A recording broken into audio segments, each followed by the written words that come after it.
Hello and welcome back to Suspended Fanimation. I'm your host, Dennis Bithoulkas, and it's time for the penultimate episode of House of the Dragons, Season 1, Episode 9, The Green Council. Welcome, everybody.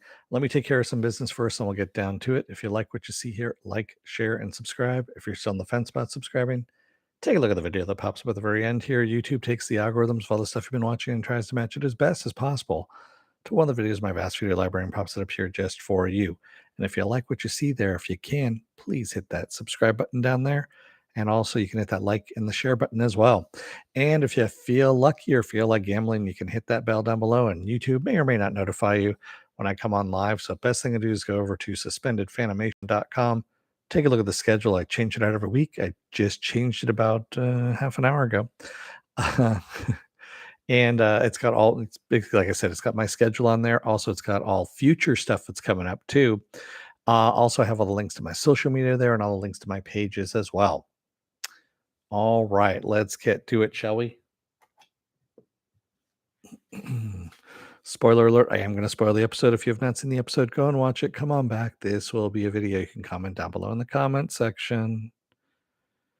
Give you enough time to hit pause, run away, whatever you need to do. All righty. So that just happened. We knew the king died. We saw the king die at the end of the last episode. This episode is the aftermath of what's going on. So before I get into this, I have a weird. I don't know what happened here. So Rhaenyra and Daemon and their kids and everything were at the party, correct? They were at the dinner, the banquet, if you will, with the family. That's where the fight had happened. The almost fight between Aegon and Rhaenyra's son, and that was broken up that night. The king dies, right? So did Rhaenyra and Daemon and the kids just take off that night right after that fight? Weren't they supposed to still be there? What was going on? That's the part that I'm kind of confused about. Was did they just take off immediately and go back to Dragonstone? I thought they were still there for the night. I don't know. So that's the part that's kind of confusing me right now. But the rest of it of locking everybody down once they find out the king is dead. They want to know who knows about it. They're trying to control the information until they can get Aegon. And then, of course, Alicent has misheard the king's final words, thinking that the dream is, of Aegon is becoming king instead of Aegon's dream, the original Aegon's dream about the fire and ice, which she knows nothing about, is actually what he was talking about. He was actually answering Rhaenyra's question, whether or not he believed in the Song of Fire and Ice. So we find out, and Alicent finds out, that the council has been preparing for this for a while now and actually doesn't want Rhaenyra to take over and wanted Aegon instead to ascend the throne. So they had actually been preparing for this. And we also have another death that happens at the hands of Sir Cole. Uh, wow. And that was just kind of, Lord Beesbury. We thought of him as this senile old coot kind of thing that was just there on the council for whatever. And he stands up and basically calls them all traitors. And Sir Cole's like, sit down. And he shoves him down so forcefully that he actually knocks Sir Beesbury's head into his little ball thing there and kills him.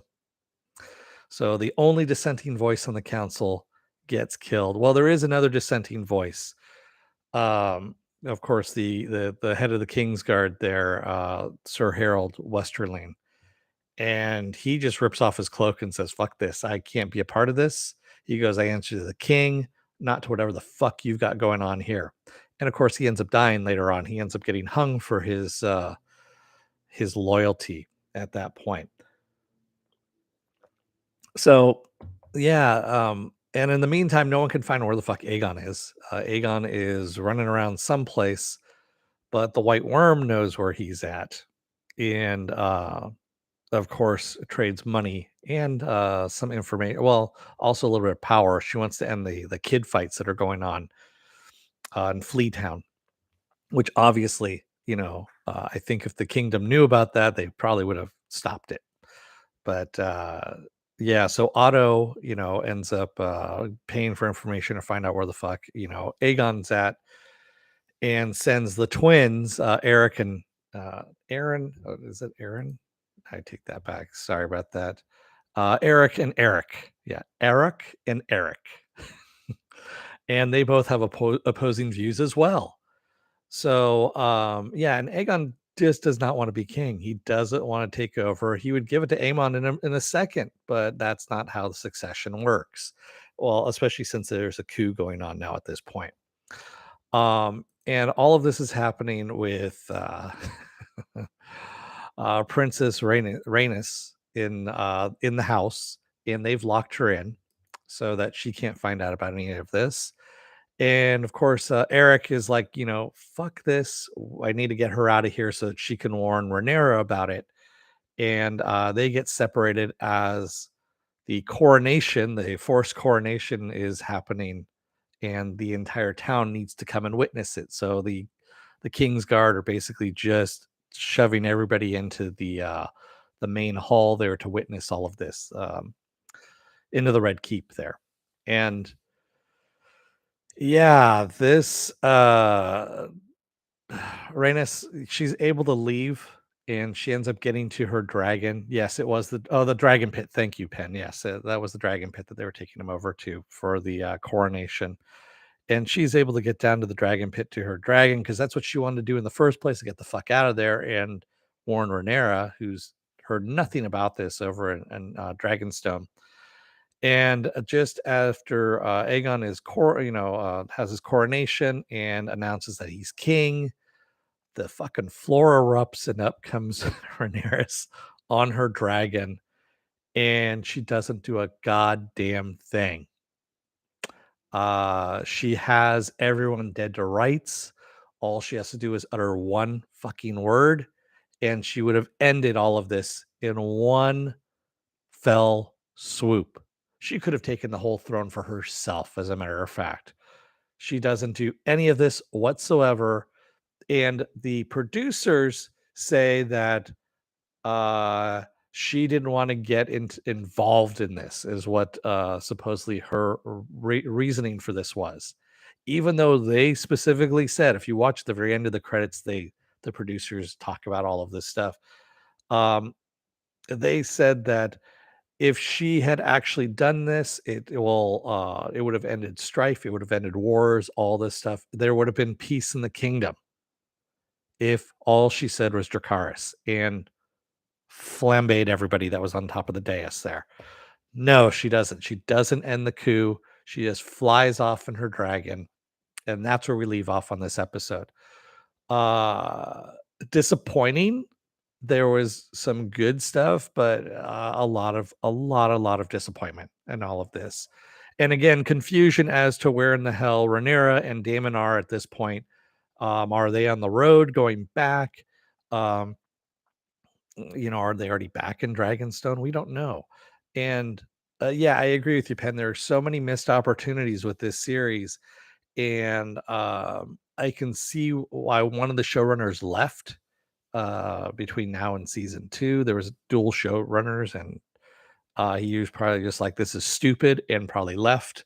Is what I'm getting at. And yeah, granted, this is still better than Lord of the Rings, Power of the Rings by a long shot, but it's no Game of Thrones, that's for sure.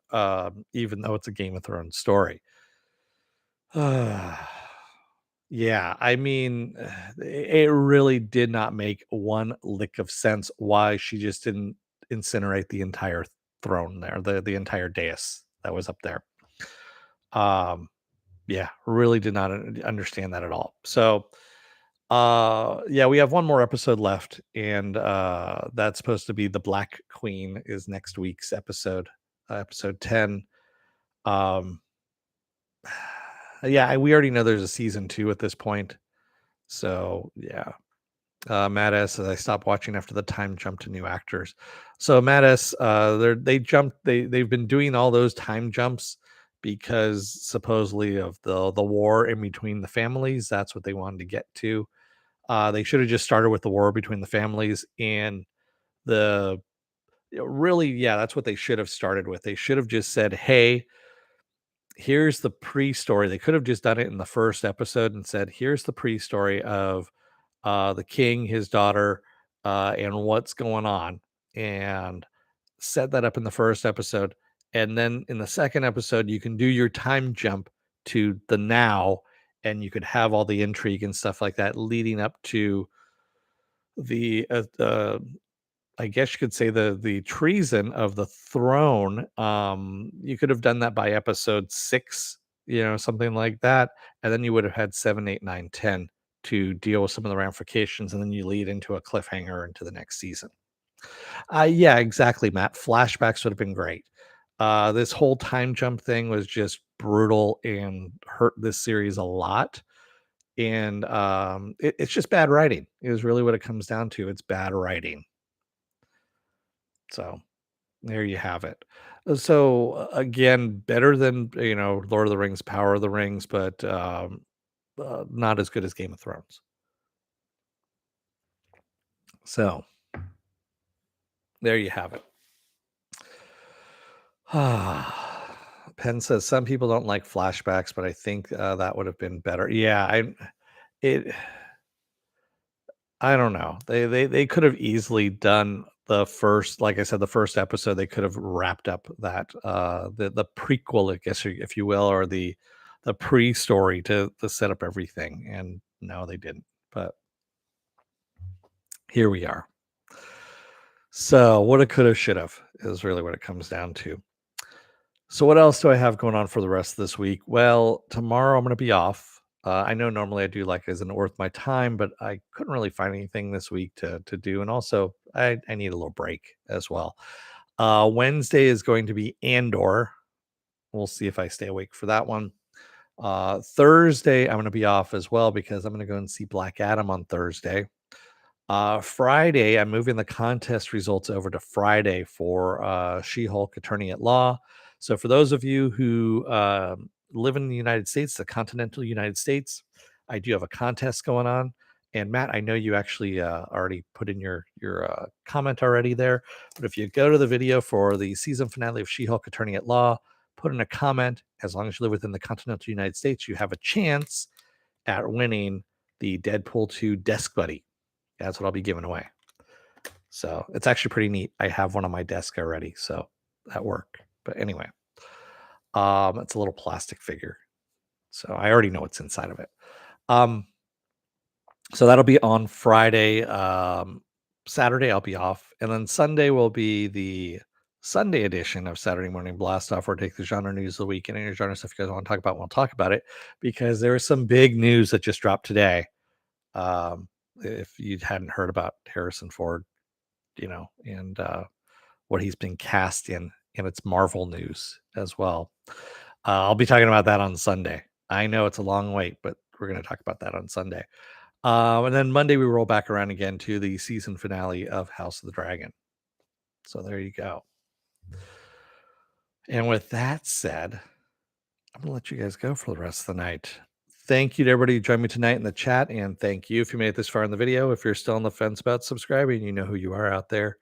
Take a look at the video that pops up at the very end here. YouTube takes the algorithms of all the stuff you've been watching and tries to match it as best as possible to one of the videos in my fast video library and pops it up here just for you. And if you like what you see there, please hit that subscribe button down below there. And if you can, hit that like button, the share button as well. And if you want to know when I'm going to be on live again next, go over to suspendedfanimation.com, all one word, suspendedfanimation.com. And take a look at the schedule I have up there. I change it out every week. Also have all the links to my social media there and all the links to my pages as well. There's also future stuff on there too. I run it out till I believe in March of next year. So I've put not everything that's coming out, but stuff I'm interested in, stuff I think some of you guys are interested in. And also, like I put the Star Trek stuff on there too. I'm not really interested in that, and Avatar. So, things of that nature. But anyway, thanks everybody. I will see you again on Wednesday for Andor. Until then, don't let the door hit your ass on the way out. Otherwise, you may miss the opportunity to actually stop everything that's going to be happening in this series, which, I mean, talk about a fucking MacGuffin. That was just a MacGuffin. Yeah, anyway. Thanks, everybody. I will see you guys again on Wednesday. Have a good rest of your night. Have a good Tuesday. I'll see you again then. Until then, have a good rest of your night and stay safe, be well, take care, wear those masks, get those vaccine shots, get the boosters as well. They don't work without the boosters. And I'll see you again on Wednesday. Have a good rest of your night. Thanks, everyone. Good night.